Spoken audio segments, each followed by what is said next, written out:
Grande est notre joie de vous retrouver nombreux. C'est rendez-vous de chaque vendredi. Nous recevons de grandes personnalités qui essayent tant soit peu de marquer notre façon de vivre notre pays et surtout par leur apport, quels que soient les domaines. Donc ces différentes personnalités passent très souvent pour que vous puissiez quand même bénéficier de leur expertise et surtout nous avons besoin des modèles dans notre pays. Alors des modèles qui marquent notre époque, notre temps. Et ce soir, nous avons une très grande joie de recevoir une très grande dame, une dame de fer, elle est aussi grande parce que la grandeur ce n'est pas seulement par les biens matériels, mais c'est aussi par ce que vous avez comme moralité, comme aussi personnalité. Voilà, tout ça, ça joue. Et grand H, nous ne faisons que déceler les différentes personnalités de notre pays. Merci à toute l'équipe qui nous aide pour que cette émission soit bien réalisée. Et là, j'ai fait allusion à mon Njambé, à Alain Kabongo à la coordination, à René Makonda à la programmation et pourquoi pas aussi à notre caméraman qui est là, M. Olivier Mwango, et à l'exploitation, nous avons Fiston Atunga. C'est parti avec cette grande dame. Elle s'appelle Madame Bénédiction Bibiane Bongo. Bonsoir Madame. Bonsoir Messieurs les journalistes. Bonne année. Très heureuse de vous revoir encore une fois. C'est une première. Et l'année commence par une dame.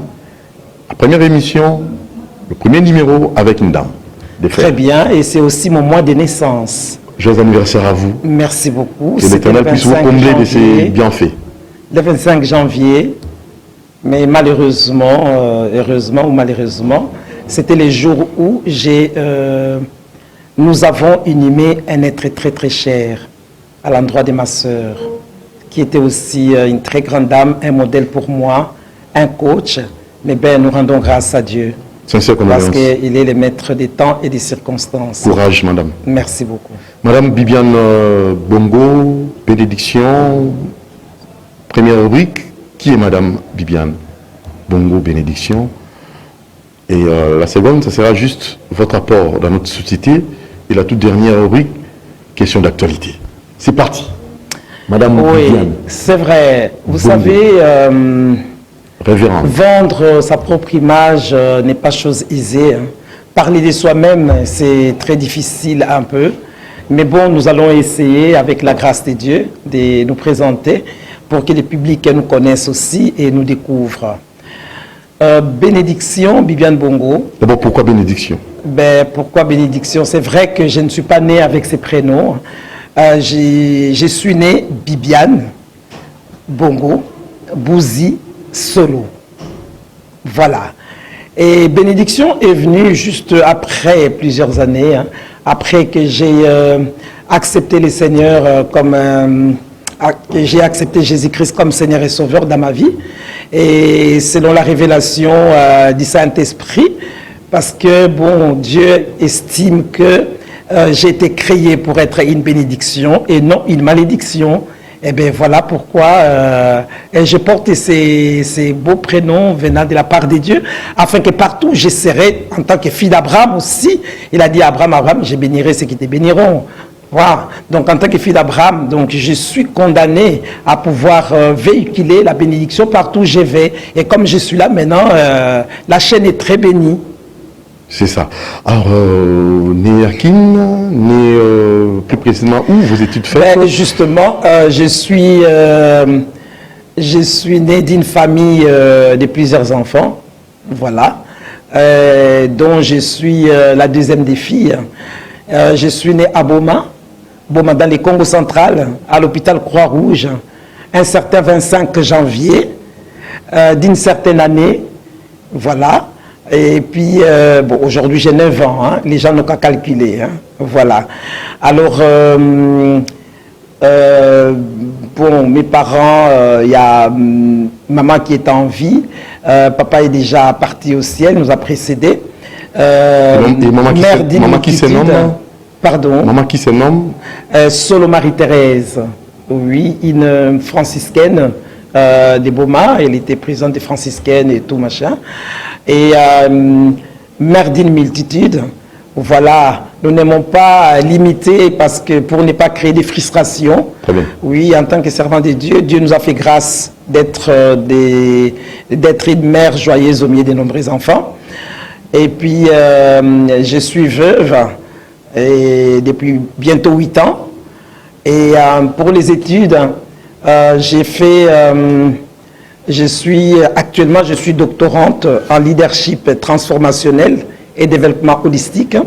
J'ai fait également mon master à l'école pour la formation des leaders, ici à Kinshasa. Mais mon doctorat, je l'ai fait en Côte d'Ivoire. Et mon master, je l'ai fait en gouvernance, élection et démocratie. Alors, je suis également assistante dans certaines institutions académiques supérieures. J'étais premièrement au Centre universitaire de missiologie, là où j'ai terminé, là où j'ai fait ma licence. Et puis, je suis dans certains instituts d'ici. Bon, j'ai arrêté avec la RDC pour des raisons qui me sont personnelles. Mais en Côte d'Ivoire, je suis professeur visiteur à l'Institut supérieur de théologie et éducation internationale, éducation chrétienne plutôt. Et puis, bon, voilà. Et à part ça, je suis consultante en médiation parce que je suis en train de travailler ma thèse sur la médiation. OK. Alors, je suis également conférencière. Je crois que les gens se souviendront qu'en 2009, nous avons eu une grande conférence des femmes d'Afrique noire à la cité de l'OUA, où j'étais intervenante. J'ai parlé sur les leaderships féminins, de la femme politique et celle de la société civile. Et puis, je suis... bon, révérend pasteur, ben, les gens le savent, déjà de par ma tenue, on sait le voir. Je suis à la mission évangélique de Jésus-Christ au Congo, MEGESECO en sigle. Et puis, en fait, là, je suis en mission, mais ma communauté, c'est la Montagne Sainte, qui est à Kingabwa, avec le révérend Gervais Toumba. Et puis, je suis... chef d'entreprise, je suis dans l'immobilier, ok. Je suis consultante en médiation parce que je suis éprise de la justice, j'aime vraiment la justice. Je suis, comment je peux dire encore, ambassadeur pour la paix, c'est ça. Quoi encore? Qu'est-ce que je n'ai pas énuméré ici? Ben, je crois qu'on va s'arrêter là. Je suis une femme à multiples casquettes. Ben, du point de vue professionnel, je suis la coordinatrice générale du groupe de réflexion des révérends pasteurs au cœur du monde, en sigle GREPACOM. Voilà. Et puis, je suis aussi dans les réseaux des femmes d'Afrique francophone pour l'atteinte des objectifs de développement durable. Et puis, et tout récemment ici, il y a la dynamique pour la solidarité féminine. Voilà un peu, en gros, c'est que je suis, moi, votre humble servant. Voilà, alors l'événement qui vous a plus marqué dans votre vie, dans les bons sens, et un événement heureux, est-ce que vous pouvez vous en souvenir? Ben, et en second lieu, vous allez nous parler de l'élément malheureux qui vous choque jusqu'à aujourd'hui. Oui. Ben, ce qui m'a le plus...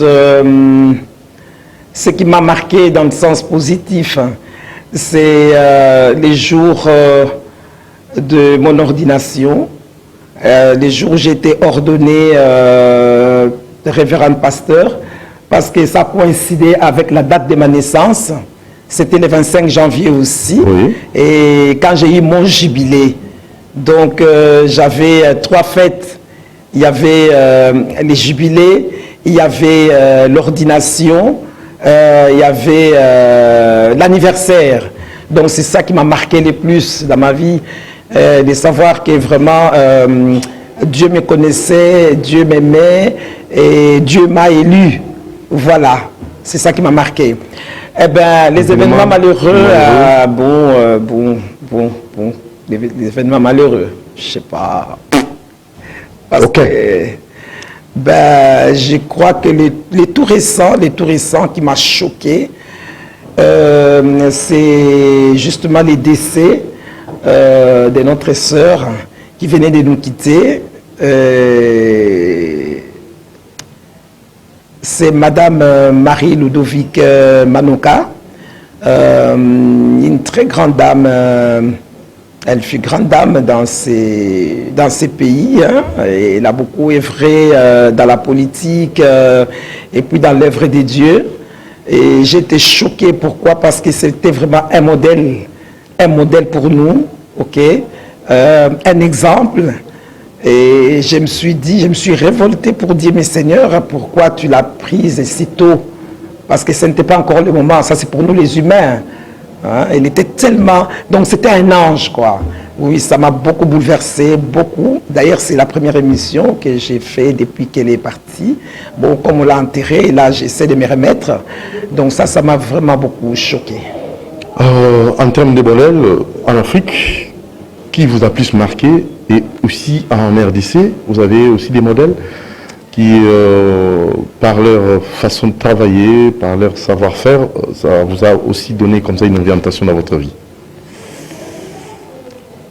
Modèle sur le plan politique, sur le plan, je sais pas, sur tout le plan. Quelqu'un qui vous stimule un peu, qui vous motive, qui vous donne encore plus d'énergie quand vous vous référez à cette personne-là.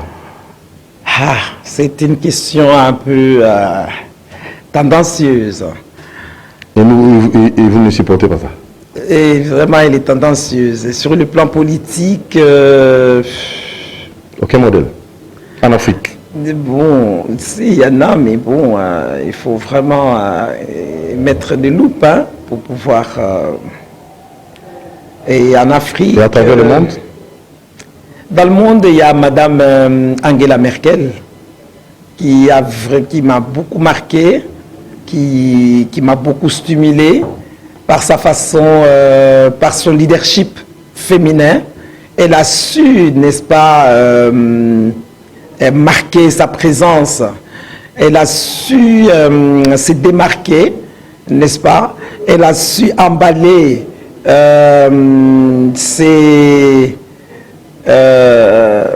ses admirateurs en fait. Hein? Elle a su faire son travail comme cela se devait. Voilà, c'est Angela Merkel qui m'est... Et ça c'est facile, hein, mais ici au Congo, en RDC, c'est encore quoi? Bon, c'est encore en étude. Hein. En étude encore. Oui, voilà, alors, en étude. Votre préférence alimentaire?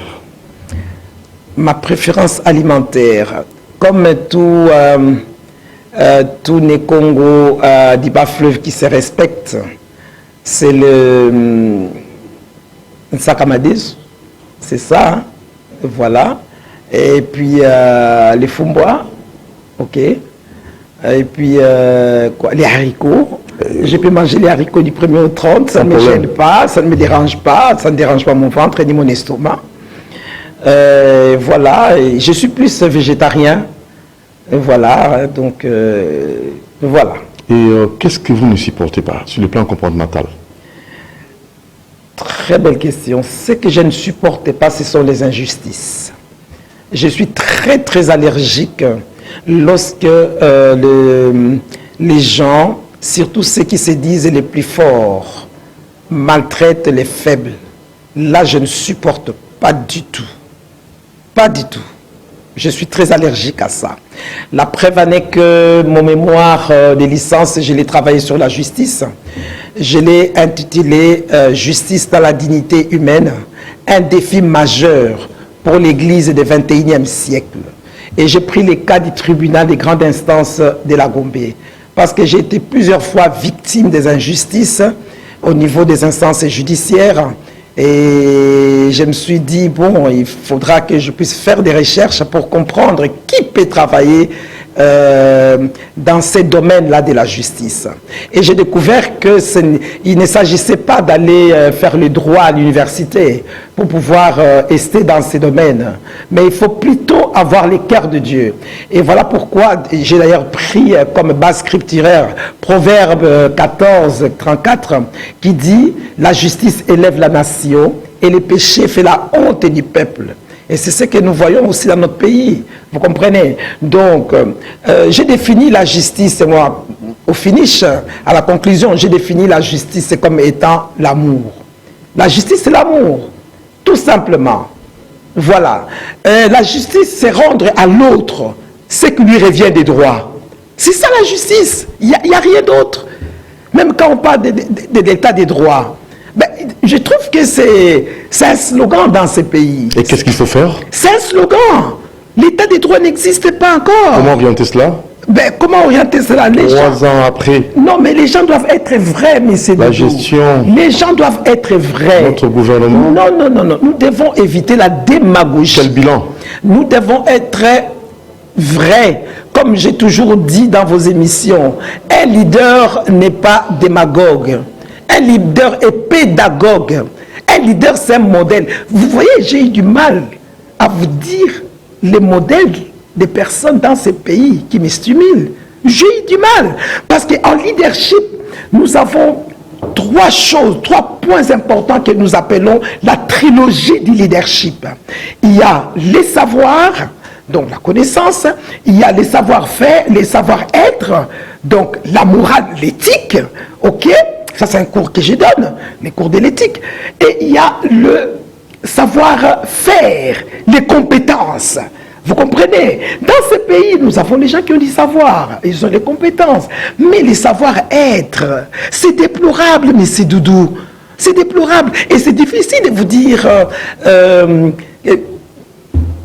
qui sont modèles et qui ne les sont pas. Même au niveau des femmes. Même au niveau des femmes. Non, au niveau des femmes, il y en a. Maman Bazaïba ne vous inspire pas? Bon, attends, je parle tout le temps de Maman Bazaïba. Si elle m'inspire beaucoup, mais bon, écoutez, il ne faut pas s'attirer des jalousies ici. Elle m'inspire. C'est une femme qui se démarque. C'est une femme qui répond, n'est-ce pas, aux attentes de sa mission. Ok? Mais bon, voilà. Donc, je disais tout à l'heure, il y a les savoir-être qui manquent dans ces pays, dans les leaderships, dans les chefs de nos leaders congolais. Non, quand nous regardons la moralité, c'est malheureux. C'est vraiment malheureux. Vous savez, dans la bonne gouvernance, ça c'est... J'ai animé une conférence en Côte d'Ivoire sur la bonne gouvernance selon Dieu. Vous savez, on m'a posé la question, mais révérende, pourquoi vous dites selon Dieu? J'ai dit oui, c'est la même question que je devais vous poser. N'est-ce pas? Voilà. La bonne gouvernance selon Dieu. Pourquoi? Parce que tout a été créé par Dieu, pour Dieu, avec Dieu. Malgré la multiplicité. Non, monsieur Doudou Moutiri, monsieur Doudou Moutiri, écoutez-moi très bien, l'humanité a été créée par un seul Dieu. Un seul Dieu. Ok? Depuis le jardin d'Éden, Dieu s'est montré un bon gouverneur et un bon gouvernant. Ok? Depuis le jardin d'Éden, c'était la gestion. C'était la gestion. Ok? C'est ça. Gouverner, c'est gérer. C'est ça. Quand on gère qui? On gère les êtres humains. D'abord, on gère les êtres humains. Et lorsqu'on parle des êtres humains, on doit tout de suite voir la moralité. En fait, c'est l'éthique. La conférence à question? Juste mais non, là, c'était un discours que j'ai fait devant les chefs de l'État concernant les 9e Jeux de la francophonie dans le cadre du réseau des femmes d'Afrique francophone. Nous voulions attirer son attention pour lui dire que les Congo n'est pas seulement pour les Congolais, mais le Congo est vu partout dans le monde. Le Congo est apprécié même par ceux qui sont à l'extérieur du pays, les Africains, Par exemple, parce que là, nous avons donné certaines recommandations que nous avons reçues de la part de nos collègues africaines qui nous disaient que non, ce qui les a plus intéressés, c'était la passation du pouvoir. Comment vous dites, Passation civilisée. Voilà, et pacifique. Du pouvoir. Voilà. Ça, l'alternance. Non, non. Je vous assure que cet acte-là a bouleversé les cœurs de plus d'Africains pour pouvoir dire que non, c'est comme ça que les choses devraient se faire. Mais malheureusement, bon, ça fait partie des acquis de la démocratie que nous n'avons pas su gérer. Voilà. Vous n'êtes pas pressé? Pressé par rapport à quoi? Vous avez tendance à conclure, c'est comme si c'est fini. Non, non. Il y a encore du temps, il y a encore une année. Oui, il y a encore, oui, tout à fait. Comme dit la Bible, il y a de l'espérance pour ceux qui vivent. Voilà pourquoi, mais c'est de la dynamique pour la solidarité féminine. Que vous avez initié ou c'est sous l'impulsion de qui? De toutes les femmes leaders ou Oui. C'est juste. Mais non, il y a pas quelques échantillons de femmes. Je suis leur porte-parole. Je suis leur porte-parole. Mais ce n'est pas initié par moi. Les femmes se sont dit, à l'allure où vont les choses, il faut absolument que nous puissions avoir une femme pour les élections prochaines à la magistrature suprême. Parce que les hommes ne nous donnent aucun espoir. Là, vous parlez trop loin, là. Les hommes ne nous donnent aucun espoir. Ils ne sont là que pour batailler. Ils ne sont là que pour se disputer. Au regard de tout ce qui se passe, nous avons l'impression que c'est les ventres qui les intéressent. C'est les intérêts égoïstes qui les intéressent. Pourquoi les drapeaux? Voilà. Vous tenir les drapeaux comme ça? Ben, les drapeaux que vous voyez là, nous sommes dans un collectif de femmes pour l'amour de la nation. Ok? Nous prions pour le pays. Donc chaque 3 derniers jours du mois, nous prions, nous avons nous organisons de moments de prière. Vous consacrez rien que pour le pays. Rien que pour le pays. Et on le fait très souvent. Oui, mais d'accord, on le fait très souvent. Mais la Bible nous dit prier sans cesse. Oui, les résultats comptent. Monsieur Moutiri, vous pensez que si dans ces pays on ne priait pas, on serait là où on en est? Vous pensez? Dieu intervient. Dieu nous écoute. Dieu agit, Monsieur Moutiri. Parce que quand vous regardez ce qui se passe à l'Est, il n'y a pas qu'à l'Est. Il n'y a pas qu'à l'Est. C'est partout. La famine qu'il y a à Kinshasa. Les manques d'eau, les manques de courant, les manques de salaire, manque de soins médicaux, manque de tout. Alors, Monsieur Moutiri, mais ça aurait déjà bardé d'une autre manière. Mais c'est Dieu qui est en train, n'est-ce pas, d'apaiser beaucoup de choses. Voilà. Nous prions sans cesse. Voilà, dynamique pour la solidarité féminine. Yeah. Vous poursuivez quels objectifs? Ben, on poursuit quel objectif? C'est clair. Nous voulons qu'en 2023, nous ayons une femme digne, une femme sage, n'est-ce pas, à la tête de cette nation pour pouvoir, n'est-ce pas, réconcilier le pays qui est déchiqueté.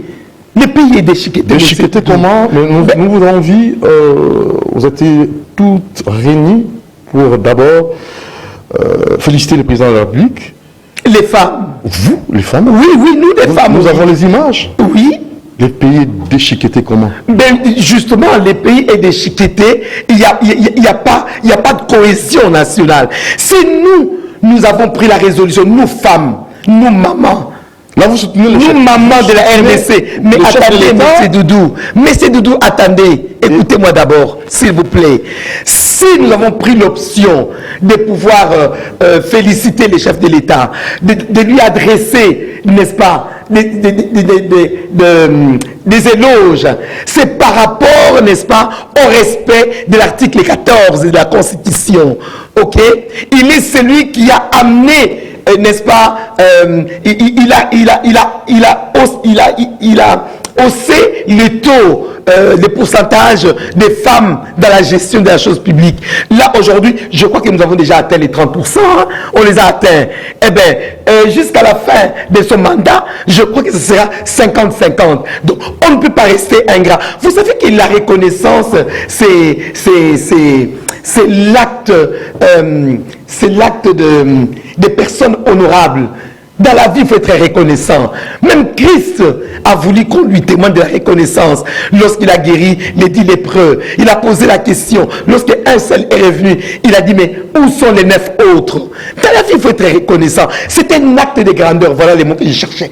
C'est un acte de grandeur. Quand vous êtes reconnaissant dans la vie, vous êtes grand. Et nous, en tant que femmes leaders, nous reconnaissons notre grandeur. Nous nous sommes dit non, on ne peut pas rester indifférentes face à toutes ces nominations. Tout récemment, il y a encore des femmes qui sont parties en diplomatie. Il a compris. Vous savez, Victor Hugo, cet écrivain célèbre, il a dit, là où les hommes ont échoué, là où la diplomatie a échoué, il ne reste plus que la femme. Donc l'impossible n'est pas féminin. L'impossible n'est pas féminin. Merci beaucoup, M. Doudou. L'impossible n'est pas féminin. C'est pour vous dire que lorsqu'on place la femme, n'est-ce pas, quelque part, il y a toujours une réussite. N'allons pas loin. Voyons avec les VPM Esma Zaïba, ce qu'elle est en train de faire au ministère de l'Environnement. Regardez un peu comment elle travaille. Non seulement au ministère, avec les partis, lorsque le président était là où il était, ok, bon, il a eu combien de secrétaires généraux? Il y en a eu combien? Qu'est-ce qu'ils ont fait du parti? Mais lorsque son choix, n'est-ce pas, il a jeté son dévolu sur Madame Eva Zaïba, nous avons vu comment elle a maintenu les partis jusqu'à nos jours. Hein? Parce que la maman, c'est la gardienne. C'est la gardienne du patrimoine. Donc, aujourd'hui, nous disons, si nous l'avons, elle, Eva Zaïba, comme présidente de la République, mais attendez, nous n'aurons pas à nous plaindre. C'est vrai que c'est un être humain, la perfection n'est réservée qu'à Dieu, mais sincèrement, nous ne serons pas déçus. Nous ne serons pas déçus. Voilà. Voilà, suivant en image, Moron Djambé Alain Kabongo, Fiston Atunga, les images où les femmes se sont réunies pour féliciter les chefs de l'État et surtout parce que ces derniers essayent tant soit peu de respecter la Constitution et mettre la femme à sa place. C'est tout à fait notre Jean-Baptiste. Pourquoi? Ben parce qu'il est en train de préparer les chemins de la femme qui va la remplacer. Et il a bien dit lui-même, de sa propre bouche, il a dit je souhaite faire la remise et reprise avec une femme. Et lors de la conférence qui a parlé de la masculinité positive, n'est-ce pas, pour pouvoir encourager le leadership féminin, il a encore dit, femmes, levez-vous, femmes, réveillez-vous, volez de vos propres ailes. Donc il est là pour nous stimuler. Il est là pour nous stimuler. C'est comme Mardoché qui stimulait Esther. Il est notre Mardoché. Ce n'est pas une flatterie là. Mais attends, je vais flatter pourquoi? Parce que ce sont des choses qui se sont faites. Mais c'est Doudou Moutiri. C'est ça les Congolais. Quand les gens disent la vérité, vous dites qu'ils vous flattez. Non. Mais quand les gens insultent, les gens disent des insanités, c'est là où vous applaudissez. Vous voyez, c'est ça les drames dans ces pays. Vous n'aimez pas que les gens disent la vérité. Moi, je parle rien que de sa façon de pouvoir canaliser la femme. Je ne parle que de ça. Je ne parle pas de sa gouvernance.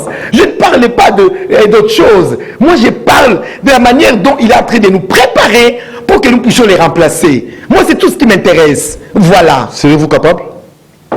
Ben lui, il a vu que nous sommes capables.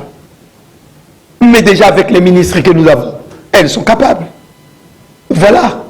Nous sommes capables. Avec Dieu, nous ferons des exploits. Voilà. C'est grave ça. Alors on va suivre un image Moreau. Impossible, pas féminin. Très bien, suivons ça.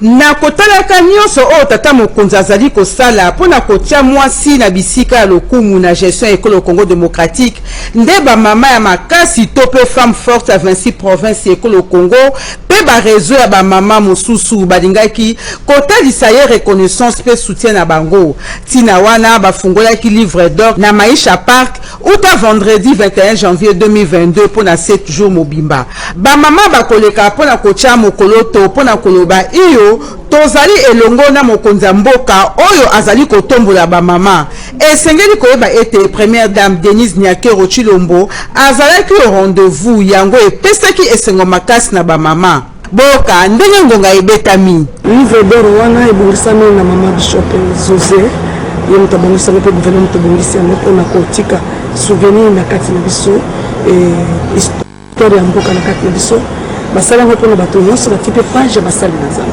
surtout balobani mingi mpona balider ya basi nde mpasi epesaki ngai esengo mpona histoire na biso passage na biso na mboka oyo etikala bato baya batanga keza mpe na bato basalaki mosala na nzambe ndenge tozolobela Debora na bible ndenge tozolobela Judith na bible ndenge tozolobela mpe Tamar na bible etu na biso mpe koki balobela biso ata na histoire ya mboka napesi président na biso Chilombo Félix Chilombo merci beaucoup mpona kopesa biso 25% esuki na totokokeleti na 50%. Mumbanango ezaki to se retrouver la 50% voire même au-delà. Quand gouverneur a eu à basi bazali, tika que le kaka na signature quand la nomination to ka ba gouverneur ba mama ba mama est-ce que tu es capable? Ensemble alors la zoyo. Toza na ba atu nyoso. Na kwa nyoso ba kotia mwasi et ko botambuma. ngonga ebeti.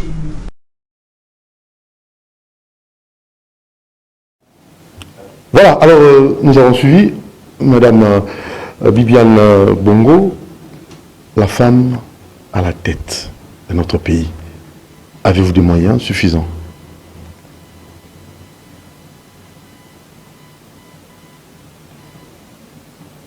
Avec quoi? Pour atteindre. Pour atteindre quoi? Vous voulez être vous voulez prendre la magistrature Mais attends, mais vous parlez des élections, n'est-ce pas? Bien sûr que... Eh bien, nous irons aux élections, comme tout le monde. Quelle stratégie, quels moyens? Quels moyens, c'est-à-dire quoi? Les moyens financiers, les moyens en termes aussi... Mais nous nous préparons, mais c'est tout. Vous savez que tout se prépare. C'est quoi? C'est une plateforme? Nous nous préparons avec la dynamique pour la solidarité féminine. Nous nous sommes dit que nous allons nous cotiser nous-mêmes. Nous avons commencé déjà au mois de janvier ici. Enfin, au mois de janvier, nous commençons. Nous ouvrons un compte épargne bloqué pendant 2 ans, donc maintenant 2022 jusqu'à 2023, pour pouvoir réunir la caution pour notre candidate président de la République. Nous nous préparons. Quand vous aspirez à quelque chose, vous n'allez pas croiser les bras. C'est comme une femme enceinte. Ok, dès qu'il sait qu'elle est enceinte, elle fait quoi? Elle s'est mal préparée la laite pour ne pas déranger les gens après. Nous avons pris conscience. Mais pourquoi vous n'avez pas joué? Vous avez des femmes responsables dans ces pays. Pourquoi vous ne voulez pas jouer votre rôle? Le rôle de quoi? Non, première conseillère. Conseillez vos maris à la maison. C'est-à-dire? Restez là, conseillez vos maris à la maison. On n'a pas étudié seulement pour conseiller les maris à la maison. Hein? On a été aussi à l'université commun. Hein, mais c'est doudou. Et puis nous pensons que nos papas sont fatigués aussi. Depuis l'indépendance, on n'a eu que des hommes, depuis 1960 jusqu'à nos jours. C'est normal qu'ils commencent un peu à tituber. C'est normal, il faut changer un peu. Et Dieu a dit à Adam, je te ferai une semblable. C'est par rapport à quoi? On donne de l'aide à la personne qui est faible. Et nous avons vu leur faiblesse. Nous nous sommes dit, bon, écoutez, ce n'est pas que vous avez échoué, mais vous êtes seulement fatigués. Eh bien, restez là un peu avec nous. On n'a pas dit qu'on les a balayés complètement. Non, ils seront là, mais nous allons prendre la tête de toutes les directions importantes de ces pays. Voilà, pour essayer de mettre un peu de l'ordre, pour essayer d'amener la réconciliation. Et ça, il n'y a que la femme pour le faire. Il n'y a que la femme, pas n'importe quelle femme, une femme sage, comme dit la Bible. Une femme aimable, une femme qui a le cœur de Marie, la mère de Jésus. Pas une femme comme Ève de la Bible, pas Ève Bazaïba, Ève de la Bible, pas une femme comme Jézabel, pas une femme comme Athalie. Vous écartez, non, vous écartez Ève Bazaïba. Non, non. À titre rébarbatif. Non. Il y a Ève dans la Bible qui a amené la déchéance. Ok, j'ai compris. Et après, il y a eu une Marie. Tu vois? Donc c'est ça. Nous cherchons la femme Marie qui va nous amener, n'est-ce pas, l'unité. C'est très important. Entre vous, il y a toujours des conflits, il y a toujours non, des disputes. mais attendez, mais c'est toujours. Non, ne me provoquez pas, s'il vous plaît. N'allons pas. Non, il faut arrêter. Ne me provoquez pas. Parce que tout ce que nous vivons du matin jusqu'au soir, ce ne sont pas les femmes. Hein? Ce ne sont pas les femmes. S'il vous plaît, hein? Ce sont des hommes qui nous font voir, n'est-ce pas, de toutes les couleurs. Hein? Ok? Et la nation est devenue une tribune théâtrale et malsaine. Voilà. Je n'ai pas besoin de citer les noms ici. Mais vous le savez bien. La dernière. Voilà. Je reviens à votre question. Donc, oui, pour ne pas frustrer certaines, sinon on va dire, mais elle n'a pas de modèle dans les chefs de la femme, mais elle veut que la femme soit à la tête de ces pays. Non, il y a des modèles. Dans le domaine, dans mon domaine, le domaine pastoral, nous avons comme modèle Mama Emi Koutino. Elle est mon modèle. Ah, c'est une femme que nous apprécions beaucoup. Je ne peux pas dire que j'apprécie, nous apprécions beaucoup. Et le modèle Mama Emi Koutino. Le mari n'est pas là. Regardez comment elle tient l'église. Jusqu'à aujourd'hui, avez-vous appris qu'il y a des problèmes là-bas chez Mama Emi Koutino? Pas du tout. Voilà, une femme modèle. Au niveau de la politique, j'ai une dame qui est au Katanga. Peut-être que les jours qu'elle passera à Kinshasa, vous aurez l'occasion de la recevoir aussi. Son Excellence Nathalie Aziza Mounana. Cette femme a sa fondation qui vient de totaliser 34 ans. Elle n'a que 2 ans dans la politique. Mais pendant 32 ans, elle a tenu la fondation sans les concours de qui que ce soit. J'ai été invité une fois là-bas chez elle pour animer une conférence sur la journée internationale de la femme veuve. Mais j'ai été effaré, monsieur Doudou. Il y a des femmes qui font des choses dans ces pays. Ok? Une femme extraordinaire. Madame Nathalie Azamnala, que je salue en passant. J'ai beaucoup de respect pour cette dame. Il y a aussi l'ex-première dame, Marie-Olive Lembe Kabila. Oui, les gens vont dire, oh, non, nous devons être reconnaissants dans la vie. Cette femme est un modèle sur le plan social. Elle a beaucoup travaillé, elle continue à travailler. Parce que les gens disaient que non, après le pouvoir, elle va disparaître. Pas du tout. Elle continue à assister les démunis. Elle continue avec son action sociale. Elle continue avec l'agriculture. Elle continue. Vous comprenez? Donc, nous avons des femmes modèles dans ces pays. On a des femmes modèles. Voilà. Donc là, j'ai juste 5 femmes que vous avez citées. Non, mais attends, il y en a. Ça compte du doigt. Je vous ai donné un échantillon. Vous avez parlé de Maman Evazaïba. J'ai donné l'échantillon. Il y a Maman Koima Fouta. Maman Koima Fouta. Félicitations. Vraiment. C'est vraiment mon modèle aussi. C'est mon modèle. Elle est maintenant la présidente de la Ligue des femmes. Hein? N'est-ce pas? MLC. Ben, elle le mérite. Nommée par elle le mérite. Elle peut être chef de l'État dans ces pays. Elle a un parcours élogieux. Voilà. Maman Koima Fouta. Ah, félicitations à vous, ma grande sœur. Je suis fier de vous, toujours. Voilà, il était vice-gouverneur ici à Kinshasa. On a beaucoup de femmes. Voilà. Alors pour finir, on va directement passer à la dernière rubrique, question d'actualité. Ça chauffe à l'IDPES. Dossier Jean-Marc Kaboun, un mot en tant que femme. Est-ce que vous avez des conseils à prodiguer à nos politiciens?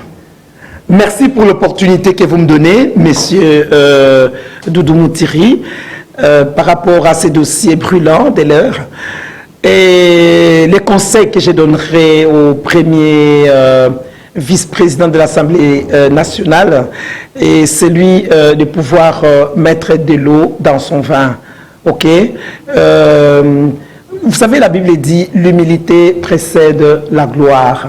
Ok, qu'il soit humble, qu'il reste calme. Et c'est vrai que ces derniers jours, il ne parle pas, il est tranquille, qu'il reste calme. Vous savez, lorsque les gens d'une même famille, d'une même maison se battent, ce sont les étrangers qui en profitent. ok, ben, qu'il se pose la question, tous les troubles qu'ils sont en train de faire profitent à qui? À qui profite cela? Les peuples congolais n'en ont pas besoin, ok? Surtout que nous sommes à la veille des élections. Qu'ils se mettent ensemble, qu'ils lavent leur linge en famille, ok? On n'a pas besoin de vivre ces théâtres tout le temps, ce n'est pas bon. Ok, qu'ils se parlent, qu'ils se pardonnent, qu'ils se réconcilient et on avance. Voilà, ça c'est les conseils d'une mère. Alors, à notre gouvernement, 3 ans après, qu'est-ce que vous avez comme ça donné comme peut-être orientation pour la suite de leur mandat et surtout pour l'intérêt de la nation congolaise de façon générale? Ben, écoutez, comme je disais au départ par rapport à la justice, je vous ai dit comment moi je l'ai défini. La justice n'est rien d'autre que l'amour. La justice, c'est rendre à l'autre ce qui lui revient du droit. C'est reconnaître les droits des uns et des autres. Là où il y a des droits, il y a aussi des devoirs. Ok? Eh ben, les autorités doivent savoir qu'elles sont là parce que Dieu l'a voulu. Ok, Dieu est amour, Dieu l'a voulu et la population aussi les a mandatés. Ils ne sont pas là par eux-mêmes, ils sont au service de la population. Alors, les quelques mois ou, je ne sais pas, années qui leur restent, qu'ils soient conséquents, hein, qu'ils pensent à ceux-là qui les ont mandatés. C'est très important. C'est très très important. Voilà. Vous savez, Monsieur Doudou Moutiri, ni nous sommes venus, ni nous rentrerons. Ok?